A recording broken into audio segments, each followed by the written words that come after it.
Welcome back to Primetime News, and a special welcome for those of you watching online at onespotmedia.com.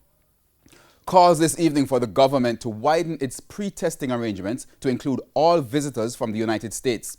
Opposition spokesman on tourism, Dr. Wickham McNeil, made the call as he responded to the new pre-testing regime outlined by the government. Vashon Brown has the details.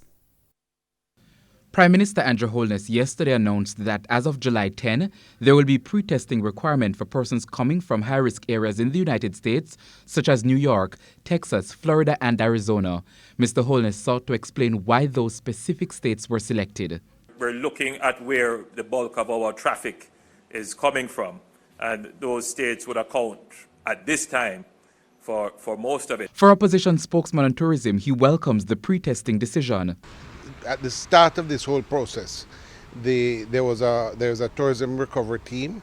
They had recommended to the government that one of the tools in the kit should have been pre-testing.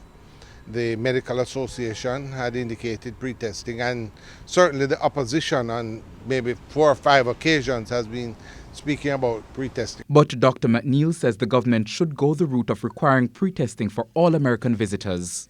If you're going to pre-test from a country. Everybody within the country is moving around the borders. These are the problems we're having. Some decisions made and they're not certain how you arrived at those conclusions. So quite frankly, we just believe that all persons coming, other than maybe from our Caribbean islands that have a similar profile to us, all persons should have pre-testing, and those that aren't pre-tested should be tested at the border. Well, I just think that we should be pre-testing everybody who's coming from the United States. Meanwhile, the Jamaica Hotel and Tourist Association says it also welcomes pre-testing of visitors to the island. JHTA President Omar Robinson says testing on arrival was not sustainable and could result in increased anxiety for the visitor. He's questioning how the government will deal with visitors who have connecting flights through one of the high-risk states. While we support pre-testing, we need further clarification, as this will only be required for persons traveling from specific high-risk states. This pre-testing requirement should come into effect July 10. So what will happen for the visitors traveling for the period July 1 to 9?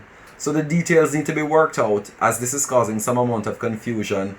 And clearly, we need to have that sorted out so that we can advise our travel partners and visitors. The European Union has decided that from Wednesday, EU borders will be reopened to citizens from 50 non-EU countries, including Canada, Morocco, and Australia, but not the US, Brazil, and Russia.